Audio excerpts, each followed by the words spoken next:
Mga galing dito sa Cubao, no? Westbound. Sa unahan ng Altura Market at kakanan siya dito at patungo na yan doon sa likuran natin, doon sa dulo sa may kapilya ng Iglesia ni Cristo. So maayos na, no?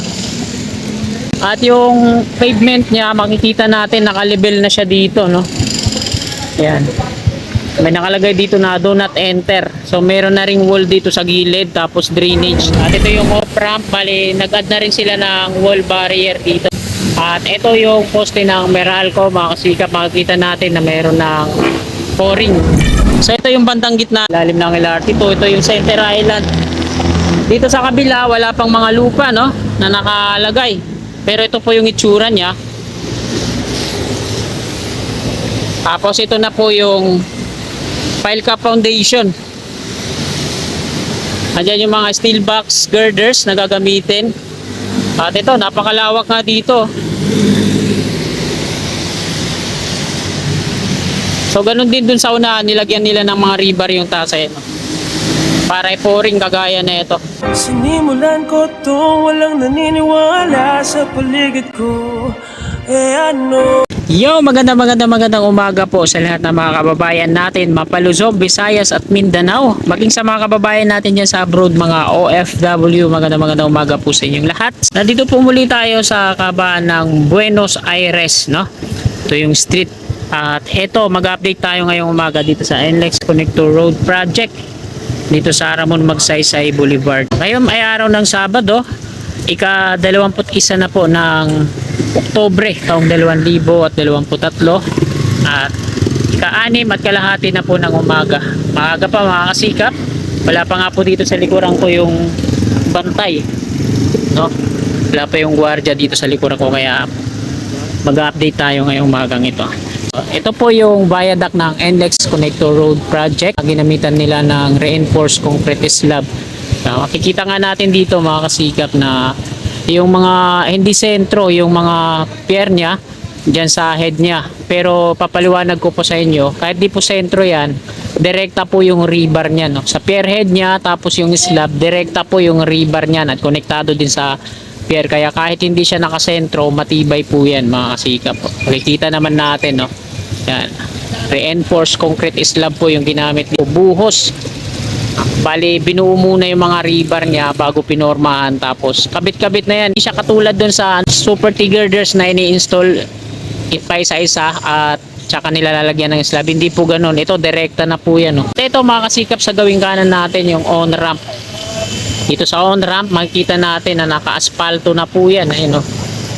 Aspaltado na yan mga kasikap, palabas po dyan sa westbound ng Ramon Magsaysay Boulevard. Ito yung on-ramp mula dito. Yung mga galing dito sa Cubao, no? Papasok dito sa on-ramp. Babaybay niya yung kahabaan ng westbound. Sa unahan ng Altura Market at kakanan siya dito mga kasikap. At patungo na yan doon sa likuran natin, doon sa dulo sa may kapilya ng Iglesia ni Cristo. So maayos na, no?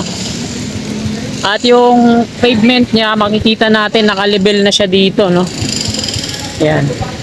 May nakalagay dito na do not enter. So meron na rin siyang wall dito sa gilid mga kasikap. Ito, tapos may drainage na rin siya dito. So hindi pa nakasarado yung drainage, lalagyan pa ng takip yan. Tapos pwede po siyang maging daanan dito, no? Sa mga kabahayan patungo dun. At dun sa dulo, ayan po yung on-ramp, dire-diretso dun. So wala pang mga markings dito, no? At dun yung kapilya ng Iglesia ni Cristo. Tapos yung ramp packet.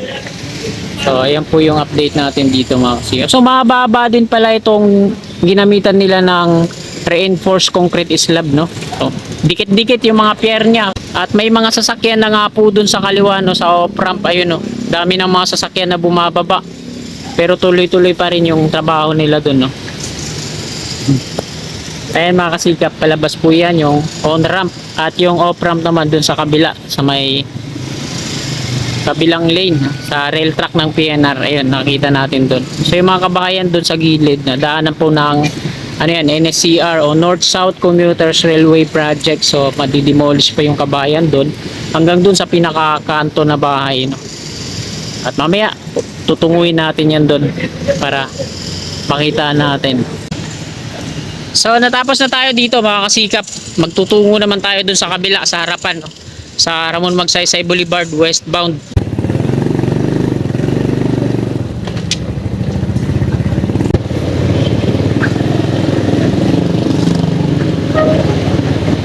At dito na tayo sa may westbound Ramon Magsaysay Boulevard. Ito yung Altura Market at ito po yung lagay ngayong umaga mga kasigap. Medyo lumakas yung ulan kanina. At kukonti-konti lang yung mga namimili ngayon dahil sa masama yung panahon. Ito yung Center Island sa kaliwa, lalim ng LRT2 at nandiyan dyan yung mga steel box girders na gagamitin dito sa gitna. Ito yung pile cap foundation na binubutasan nila yung harapan. At lalagyan ng mga rebar kagaya ng nasa unahan. At ipo-pouring para takip. So ito naman yung pier dito sa gitna. Dito sa harapan mga kasikap, makikita natin na may layout na rin yung drainage dito sa kanan. At ito na, pantay na nga yung pavement dito sa harapan. Merong ginagawa silang box culvert dito. Dito ata ilalagay yan sa kanan. No? Ibabaon.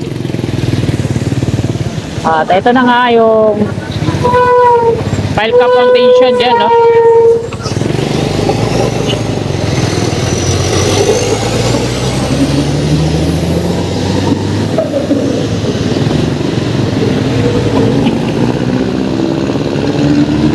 At dito din sa may sentro mga kasigap, nagbabaon sila ng mga round culvert naman dito sa may hilera ng mga pier. So nandito naman tayo mga kasigap sa hanay ng off-ramp. Nakita nga natin dun sa dulo may mga sasakyan na pababa, no? At ito yung viaduct yung galing sa Espanya Boulevard. Handle po ito ng CRBC, no? Section 2 patungong PUP Santa Mesa. So nandito pa lang yung pinakadulo ng viaduct niya bago tumawid dun sa ilalim ng LRT2.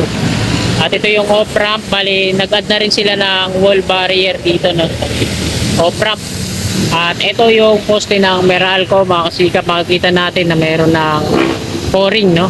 Ito yung ginawa nilang ito, di na nila tinanggal yung poste ng Meralco, nilagyan nila ng rebar, pa-triangle, nilagyan ng forma at pinoring. So naka-pouring na nga siya, bali gagawa na lang ng slab yan dito sa taas, no? So ito yung bahay sa may kanto na nanganganib ma-demolish para sa NSCR. At ito yung pile cap foundation dito sa bandang gitna. Yan, meron ng forma yung mga rebar dyan. Ito yung patakip dito kasi parang ganun din natin yung gagawin dun sa unahan yung mga pile cap na pinoring. Ito din natin yung gagawin pa. Hindi na gagalawin yung ano na yan, sheet pile, weldingan na lang siguro tapos pouring ulit. So ayan mga kasigap, punta tayo doon naman sa unahan. Tara, let's go!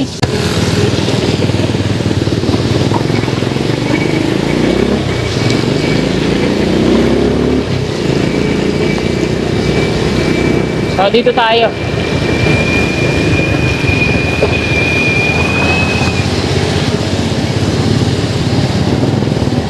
Nandito tayo ngayon mga kasigap sa may dulong Center Island, ilalim ng LRT2. At titingnan natin dito sa taas yung lagay, no?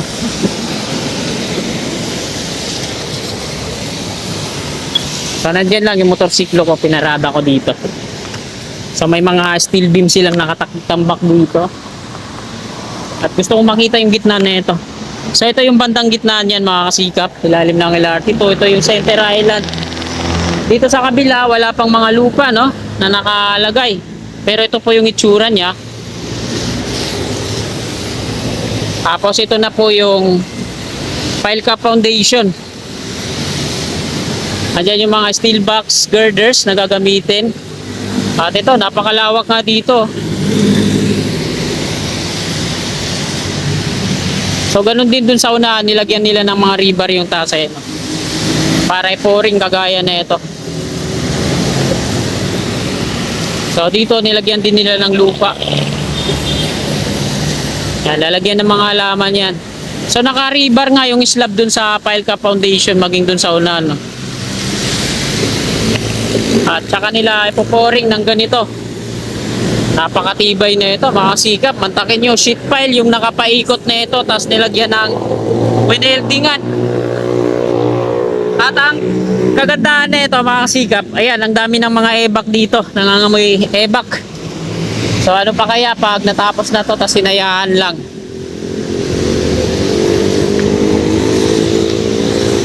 So natapos na tayo dito, diretso po tayo sa May Poresa Street at liliko ako dito naman sa East. Tingnan natin kung ano yung latest. Tara, let's go! Grabe, no?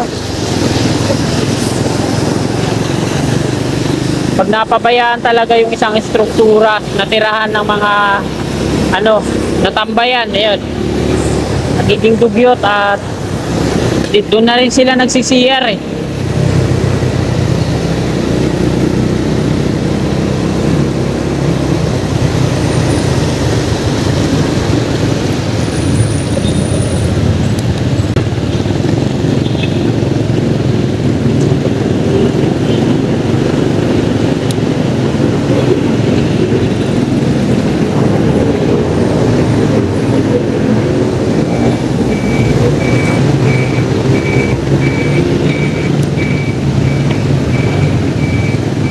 Papangabagal naman.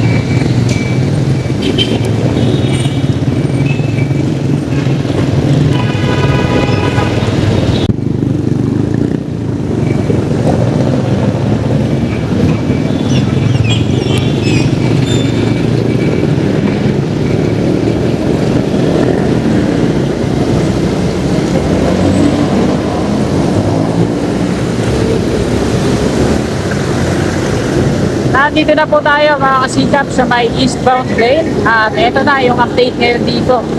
So, titingnan natin yung pinakasentro, so, yung dadaanan ng viaduct ng NLEX connector patungo dito sa Santa Mesa Station ng PNR.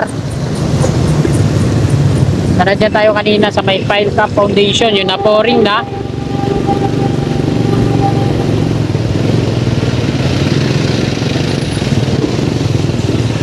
At di tayo makagilid dahil madami, matraffic dito sa east.